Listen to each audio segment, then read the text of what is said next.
This is The Space Shot, episode 19 for June 2nd, 2017. Surveyor 1 and Mir.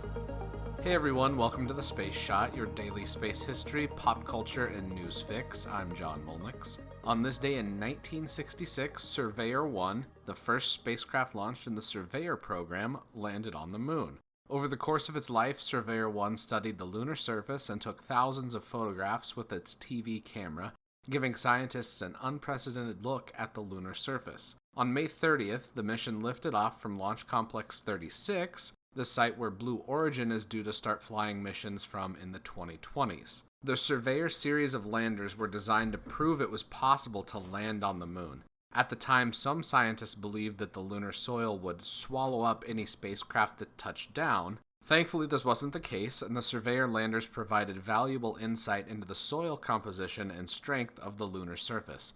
In the popular fiction of the day, Arthur C. Clarke wrote a hard science fiction novel called A Fall of Moondust about a cruise that was taken across a lunar sea due to the supposed fine powder that was flowing like water over the surface of the moon. While there's no moondust oceans, the problems that lunar regolith, one of the terms for lunar soil, presents are daunting for future missions.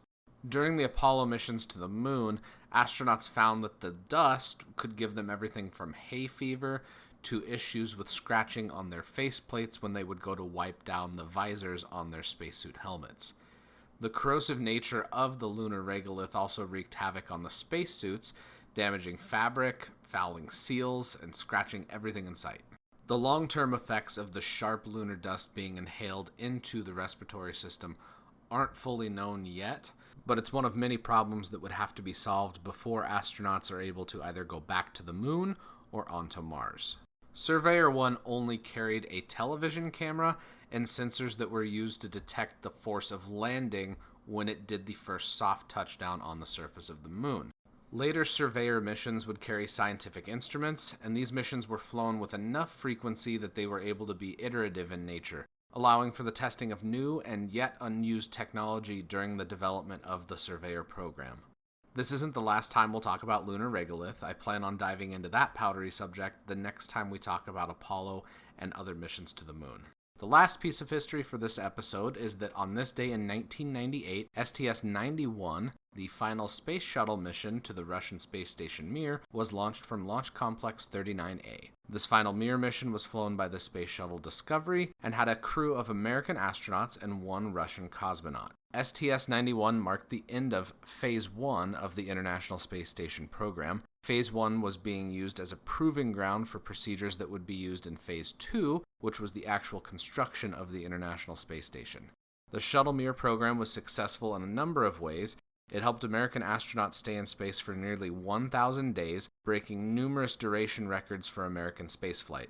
American astronaut Shannon Lucid was the record holder for the longest duration mission, spending 188 days aboard the Russian station Mir. The number of long-duration increments, as they were called when an American astronaut would stay aboard Mir, allowed astronauts to study the long-term effects of spaceflight on the human body. These extended missions also saw the unplanned testing of emergency procedures in the wake of a fire inside Mir, as well as a collision between a Progress resupply ship and the station. Thankfully, no one was injured and the station wasn't permanently compromised. Later this month, I'll have an episode on the Mir Progress collision since that accident took place on June 25th, 1997. Tomorrow, we get outside the spacecraft with Gemini 4. I'm grateful that you've taken the time to listen to the show. It would mean the world to me if you could leave a review on iTunes and on Google Play Music, wherever you listen to this podcast. If you know someone that loves space, history, or pop culture, please share the Space Shot on Facebook, Insta, Twitter, anywhere you connect with your friends and family. I'm John Molnix, and I'll catch you on the flip side.